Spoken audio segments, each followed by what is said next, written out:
তো হ্যাঁ, কাল থেকে আমার চ্যালেঞ্জ স্টার্ট হচ্ছে নিজের সাথে। অ্যাকচুয়ালি পরের দিনটা কেমন কাটবে তার শুরু আগের দিন রাতেই হয়।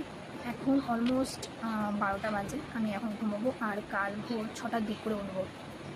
So good night. প্রত্যেকদিন রাতেই এইরকম একটা মোটিভেশন নিয়ে আমি ঘুমাই, কিন্তু সকাল হতে না হতেই ঘুমের কারণে আমার সমস্ত মোটিভেশন ভেঙে একদম চৌচির হয়ে যায়। যাকগে, আজকে আমার 50তম ডেলি ভ্লগে তোমাদের সবাইকে স্বাগত। দেখো, দেখতে দেখতেই 50 দিন হয়ে গেল আমি ডেলি ভ্লগ আপলোড করছি। তবে হ্যাঁ, এর মাঝখানে বেশ কিছুদিন এমনও গেছে যে আমি কোনো ভ্লগ আপলোড করিনি, কোনো দিন ভ্লগ আপলোড করতে লেট হয়েছে, কিন্তু এই সমস্ত খুঁতগুলোকে সাইডে রেখে আবার জিনিসটাকে কন্টিনিউ করেছি, অ্যাটলিস্ট স্টপ করে দিইনি। আর আপাতত এটাই আমার কাছে আমার অ্যাচিভমেন্ট। কারণ দেখো, রেগুলার বেসিসে নিজের ডিউটি করা আর নিজের শরীরে রেস্ট নেওয়া, খাওয়া দাওয়া, ঘুম, পড়াশুনো, নিজের আদার্স কাজকর্ম, এই সমস্ত কিছু ছেড়ে আবার কন্টেন্ট ক্রিয়েশনেও টাইম দেওয়া একটু তো ডিফিকাল্ট হয়ে দাঁড়াই আমার জন্য। কিন্তু তাও এটা করতে যেহেতু ভালো লাগে, তাই একটু মোটিভেশন পেয়ে যাই। যাই হোক, এইবার না হয় আজকের ভ্লগের টপিকে আসা যাক। দেখো, কাল রাতে আমি যেটা ভেবে ঘুমিয়েছিলাম, আজকে কিন্তু সেটা ম্যানিপুলেট করেই ছেড়েছি। মানে হলো, আজকে সকাল 6টার মধ্যেই ঘুম থেকে উঠে গেছি। হ্যাঁ, আর তারপরে ফ্রেশ হয়ে সবার প্রথমে নিজের যোগা আর মেডিটেশন কমপ্লিট করেছি। তারপর খাওয়া দাওয়া করে লক্ষ্মী মেয়ের মতো বই নিয়ে বসে পড়েছিলাম। কিন্তু বই নিয়ে বসলে আর কিছু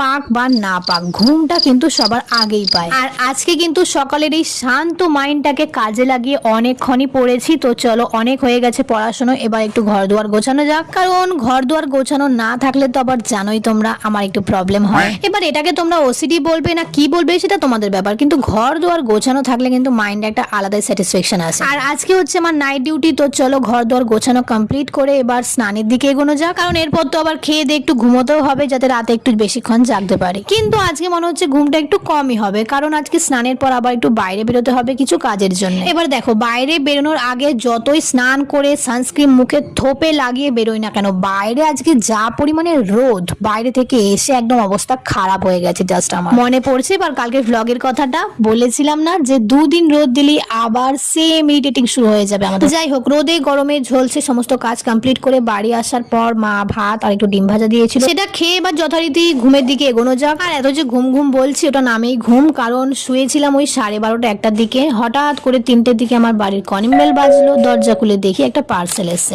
মানে পার্সেলটা আসার আর টাইমও পাইনি, আমি জাস্ট শুয়ে ঘুমটা আসলো আর অমনি কলিং বেল বাজলো, উঠে পড়তে হলো। চলো ঠিক আছে, এবার পার্সেলটা রিসিভ করা যায়। কোনো রকমে ঘুমের ঘরে উঠে গিয়ে পার্সেলটা তো রিসিভ করেছি, কিন্তু তারপর ভাবলাম যে এখন পার্সেলটা আনবক্স করব না, একটু পরে করব। কিন্তু ঘুমের তো 12টা অলরেডি বেজেই গেছে, তাই পার্সেলটাই এখন আনবক্স করা যাক। এবার তোমাদের দেখা এর ভিতরে কি কি আছে। একটা ল্যাকমে শীট মাস্ক, একটা সিরাম আর আমার সানস্ক্রিন, আর তার সাথে একটা ফ্রি গিফট।